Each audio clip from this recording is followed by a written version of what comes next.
ನಾವು ಮಾತಾಡ್ತಾ ಇರೋದು ಎದ್ದು ಕಾಣುವಂತಹ ಎರಡು ಅಸ್ಪೃಶ್ಯ ಆಚರಣೆಗಳ ಬಗ್ಗೆ ಮುಖ್ಯವಾಗಿ ಫೋಕಸ್ ನಮ್ದು.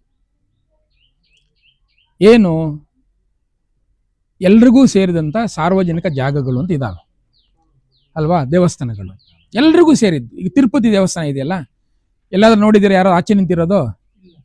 ಎಲ್ಲರೂ ಹೋಗ್ತಾರೆ. ತಿರುಪತಿಗೆ ಏನಾದರೂ ತೊಂದರೆ ಆಗಿದೆಯಾ? ಒಟ್ಟಾರೆಯಾಗಿ ಒಳ್ಳೆಯದು ಒಳ್ಳೆಯದನ್ನ ಮಾಡುತ್ತೆ, ಕೆಟ್ಟದ್ದು ಕೆಟ್ಟದ್ದನ್ನ ತಂದು ಕೊಡುತ್ತೆ. ಇದು ಒಂದು ಜಗದ ನಿಯಮ, ಕರೆಕ್ಟ್ ಅಲ್ವಾ ಸರ್? ಸೊ ಹಾಗಾಗಿ ನಾವಿಷ್ಟೇ ಕೇಳೋದು, ಯಾರಾದ್ರೂ ನಿಮ್ಮ ಮನೆಗೆ ಬಂದಾಗ ಬಪ್ಪ ಒಳಗಡೆ ಬಪ್ಪ. ಈಗ ಡೋರಿಗೆ ಏನು ಇದು ಇಟ್ಟಿದ್ದೀರಲ್ಲ, ಬಾಗಿಲು ಇಟ್ಟಿದ್ದೀರಲ್ಲ, ಬಾಗಿಲಿದೆ ಅಲ್ವಾ, ಹೊಸಲಿದೆ ಅಲ್ಲ, ಇದೆ ಇಷ್ಟೇ, ಒಂದೇ ಅಡಿ ಆ ಕಡೆ ಇದ್ದಾರೆ. ಹೊಸಲು ದಾಟಿ ಈ ಕಡೆ ಬಂದ್ರೆ ಖಂಡಿತ ಏನೂ ಆಗಲ್ಲ.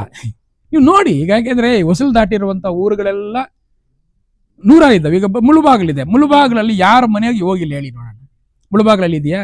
ಕೋಲಾರಲ್ಲಿ ಟೌನಲ್ಲಿ ಯಾರು ಯಾವುದು ನೋಡೋದೇ ಇಲ್ಲ, ಕರೆಕ್ಟ್ ಅಲ್ವಾ? ನಿಮ್ಮ ತಮ್ಮಂದ್ರೆ ಮನೆ ಊರು ಮುಳುಬಾಗಿಲಲ್ಲಿ ಇರುತ್ತದೆ, ಅವ್ರು ಎಲ್ಲರೂ ಹೋಗ್ತಾರೆ, ತಮ್ಮನ ಮನೆಗೆ ಹೋಗ್ತಾರೆ, ಅಲ್ಲಿ ಏನೂ ಆಗಲ್ಲ.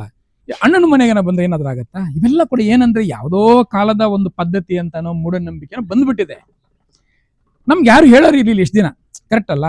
ನಮ್ಗೆ ಯಾರು ಹೇಳೋರು ಇರಲಿಲ್ಲ, ಹಾಗಾಗಿ ನಾವು ಅದನ್ನ ಯೋಚನೆ ಮಾಡಿಲ್ಲ. ಇವತ್ತು ನಮ್ಗೆ ಹೇಳೋರು ಇದ್ದಾರೆ, ನಾವು ಬಂದು ಹೇಳ್ತಾ ಇದ್ದೀವಿ ಅಲ್ವಾ? ಸೊ ನೀವು ಯಾರಾದ್ರೂ ಬಂದಾಗ ಬಪ್ಪ ಒಳಗಡೆ, ಅಷ್ಟೇ, ಅಷ್ಟು ಸಿಂಪಲ್. ನಾವು ಅದನ್ನೇ ಕೇಳ್ತಾರ. ಯಾರೋ ಇಬ್ಬರು ಬಂದ್ರು ಅಲ್ವಾ, ನಮ್ಮ ಮನೆಗೆ ಬಂದ್ರು ಅನ್ಕೊಳ್ಳಿ, ಇವ್ರು ಬಂದ್ಬಿಡ್ತಾರೆ, ಯಾರೋ ಕುರುಬರು ಒಕ್ಕಲಿಗರೋ ಅನ್ನೋ ಕಾರಣಕ್ಕೆ ಒಳಗಡೆ ಬಂದ್ಬಿಡ್ತಾರೆ. ಅವರು ಅವರಷ್ಟೇ ಓದ್ಕೊಂಡವರು, ಅವರಷ್ಟೇ ಚೆನ್ನಾಗಿರುವಂಥವ್ರು, ಆಚೆ ಯಾಕೆ ನಿಲ್ಬೇಕು? ಬಪ್ಪ ನೀನೊಬ್ಬ ಒಳಗಡೆ, ಅಷ್ಟೇ. ಇದು ಆಗಬೇಕು ಅಂತ ನಾವು ಹೇಳೋದಕ್ಕೆ 12 ವರ್ಷದಿಂದ ಒಂದು 500 ಊರುಗಳಿಗೆ ಹೋಗಿರ್ತೀವಿ. ಬರೀ ಕೋಲಾರ ಜಿಲ್ಲೆ ಅಲ್ಲ, ಆಂಧ್ರ ಪ್ರದೇಶ ಚಿತ್ತೂರು ಜಿಲ್ಲೆನಲ್ಲಿ, ಮತ್ತೆ ತಮಿಳುನಾಡಿನ ಕೃಷ್ಣಗಿರಿ ಜಿಲ್ಲೆನಲ್ಲಿ, ಹಾಸನ, ಮೇಡಮ್ ಅವರು ಹಾಸನ ಹೇಳಿದ್ರೆ ಹಾಸನ, ಮೈಸೂರು, ಒಂದು 15 ದಿನ, ಒಂದು ತಿಂಗಳ ಹಿಂದೆ ನಾವು ಚನ್ನಪಟ್ಟಣ, ರಾಮನಗರ ಜಿಲ್ಲೆ ಚನ್ನಪಟ್ಟಣಕ್ಕೆ ಹೋಗಿದ್ವು. ಈಗ ನೆಕ್ಸ್ಟ್ ಮಂತ್ ನಾವು ಇದು ಮಂಡ್ಯ ಜಿಲ್ಲೆಗೆ ಹೋಗ್ತಾ ಇದ್ದೀವಿ. ಸೊ ಹೀಗೆ ನಾವು ನಿರಂತರವಾಗಿ ಮಾಡ್ತಾ ಇದೀವಿ. ಎಲ್ಲೋದ್ರೂ ಕೂಡ ನಮ್ಗೆ ಜನ ಪ್ರೀತಿ ತೋರಿಸ್ತಾ ಇದ್ದಾರೆ, ಯಾಕಂದ್ರೆ ಒಳ್ಳೆ ಕೆಲಸ ಮಾಡ್ತಾ ಇದ್ದೀವಿ. ನಮ್ಗೆ ಯಾರು ಈ ಥರ ಹೇಳೋರು ಇರ್ಲಿಲ್ವಲ್ಲ, ಹಾಗಾಗಿ ನಾವು ಯೋಚನೆ ಮಾಡಿಲ್ಲ ಅಂತ. ಸೊ ಯಾರೋ ಬಂದಾಗ ಒಳಗಡೆ ಬನ್ನಿ ಅಂತ ಕರೀರಿ. ಯಾರೋ ದೇವಸ್ಥಾನಕ್ಕೆ ಯಾರೋ ಬಂದ್ರು ಅನ್ನೋ ಬಪ್ಪ ಮುಗ್ದೋಯ್ತು, ಏನಿದೆ ದೇವಸ್ಥಾನ ಅಲ್ಲಿದ್ದಂತ ಇಲ್ಲಿ ಒಂದು ಅಡಿ ಮುಂದೆ ಒಳಗಡೆ ಬಂದು ಏನಾದ್ರೂ ಆಗತ್ತಾ? ಏನೂ ಆಗೋದಿಲ್ಲ.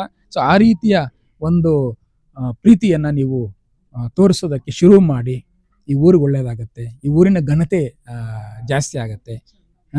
ಸೊ ಎಲ್ಲ ಊರುಗಳು ಬದಲಾಗಲಿ ಅಂತ ಹೇಳುವಂತ ಒಂದು ಸಂದೇಶ ಇಟ್ಕೊಂಡು ನಾವು ಸಹಭೋಜನ ಅಂತ ಅನೇಕ ಕಡೆ ಮಾಡ್ಕೊಂಡು ಬರ್ತಾ ಇದ್ದೀವಿ. ಎಲ್ಲರೂ ಸೇರಿ ಖುಷಿಯಿಂದ ಊಟ ಮಾಡಿದ್ವಿ. ಅದು ಬರೀ ಮೇಲ್ಜಾತಿ ಅಂತ ನಾವೇನು ಕರಿತೇವೆ, ಅವ್ರ ಮನೆ ಹೋಗಿ ಊಟ ಮಾಡೋದೇ ದೊಡ್ಡದಲ್ಲ. ಯಾರು ದೊಡ್ಡವರಲ್ಲ, ಯಾರು ಸಣ್ಣವರು ಅಲ್ಲ. ಕುವೆಂಪು ಅಷ್ಟು ದೊಡ್ಡ ವ್ಯಕ್ತಿ ಅಲ್ವಾ, ಅವರೇ ಹೇಳಿದ್ದಾರೆ, ಯಾರು ಸಣ್ಣವರಲ್ಲ, ಯಾರು ದೊಡ್ಡವರಲ್ಲ. ಯಾರು ದೊಡ್ಡವರು ಅಂತ ಹೇಳೋದು? ಈಗ ಇವ್ರು ಹೇಳಿದ್ರೆ ಬ್ರಾಹ್ಮಣರು ನಮ್ಮನ್ನ ಪಕ್ಕದಲ್ಲಿ ಕೂರಿಸ್ಕೊಂಡು ಊಟ ಮಾಡಲ್ಲ ಅಂತ. ನಿಜಾನೇ ಅದು. ಆ ಪಕ್ಕದಲ್ಲಿ ಕೂರಿಸ್ಕೊಂಡು ಊಟ ಮಾಡಿಲ್ಲ ಅಂದ ತಕ್ಷಣ ಅವ್ರು ದೊಡ್ಡವರು ಆಗ್ಬಿಡಲ್ಲ, ಕರೆಕ್ಟ್ ಅಲ್ಲ? ದೊಡ್ಡತನ ಇರೋದು ಉದಾರತೆಯಲ್ಲಿ, ಒಳ್ಳೆತನದಲ್ಲಿ ದೊಡ್ಡತನ ನೋಡ್ಬೇಕೇ ಹೊರತು ಈ ಸಣ್ಣ ವಿಷಯಗಳಲ್ಲಿ ಇನ್ನೊಬ್ಬನ ಅವಮಾನ ಮಾಡೋದ್ರ ವಿಷಯದಲ್ಲಿ ನಾವು ದೊಡ್ಡತನ ನೋಡಬಾರ್ದು. ಇವತ್ತು ಇವರ ಮನೆಯಲ್ಲಿ ಒಂದು ಸಣ್ಣ ಅಡುಗೆಯನ್ನ ಮಾಡಿದ್ದಾರೆ, ತಿಂಡಿ ಮಾಡಿದ್ದಾರೆ, ಎಲ್ಲರೂ ಕೂತ್ಕೊಂಡು ತಿನ್ನೋಣ ಅಲ್ವಾ? ಇದು ವಿಶೇಷ ಅಂತ ನೀವು ಅಂದ್ಕೊಂಡ್ರೆ ವಿಶೇಷ. ಎಲ್ಲ ಮನುಷ್ಯರು ಶುದ್ಧವಾಗಿದ್ದಾನ, ನೀಟಾಗಿದ್ದಾನ, ಅಷ್ಟೇ ನಾವು ನೋಡ್ಬೇಕಾಗಿರೋದು. ಒಳ್ಳೆ ಮನಸ್ಸಿದೆಯಾ, ಒಳ್ಳೆತನ ಇದೆಯಾ, ಅಷ್ಟಿದ್ರೆ ಅವನು ದೊಡ್ಡವನು. ಸೊ ಆ ಥರ ಇವತ್ತು ನಾವೆಲ್ಲ ಇಲ್ಲಿ ಯಾರೆಲ್ಲ ಸೇರಿದ್ದೀವಿ, ನಾವೆಲ್ಲರೂ ಕೂಡ ಶುದ್ಧವಾಗಿರೋರು. ಮನಸ್ಸುಗಳು ಶುದ್ಧವಾಗಿದೆ, ನಮ್ಮ ದೇಹನೂ ಕೂಡ ಶುದ್ಧವಾಗಿದೆ. ಸೊ ಹಾಗಾಗಿ ಇಲ್ಲಿ ಎಲ್ಲರೂ ಕೂಡ ಕೂತ್ಕೊಂಡು ಒಂದಷ್ಟು ತಿಂಡಿ ತಿನ್ನೋಣ. ನಿಮ್ಗೊಂದು ಗ್ಯಾರಂಟಿ, ನಿಮ್ಗೇನೋ ತೊಂದರೆ ಆಗಲ್ಲ. ಈ ಥರ 12 ವರ್ಷಗಳು ನಾನು ತಿಂದಿದ್ದೀನಿ, ನನಗೇನೂ ಆಗಿಲ್ಲ. ಒಂದು ಪ್ರೀತಿ ಅಭಿಮಾನ ಇಟ್ಕೊಂಡು ಬಂದಿರ್ತಕ್ಕಂಥವ್ರು, ಅವರು ಈ ಊರಿನ ಜನರ ಪ್ರೀತಿ ಗಳಿಸಿರೋದನ್ನ ಇವೆಲ್ಲ ಕೂಡ ಇಲ್ಲಿ ಬಂದಿದ್ದೀರಿ. ನಾವೆಲ್ಲ ಸೇರಿ ಸಣ್ಣದಾಗಿ ಒಂದು ಊಟ ಮಾಡಿಬಿಟ್ಟು ಡಿಸ್ಪರ್ಸ್ ಆಗೋಣ. ನಾಳೆಯಿಂದ ನಿಮ್ಮೂರು ಬದಲಾಗಲಿ ಅಂತ. Thank you.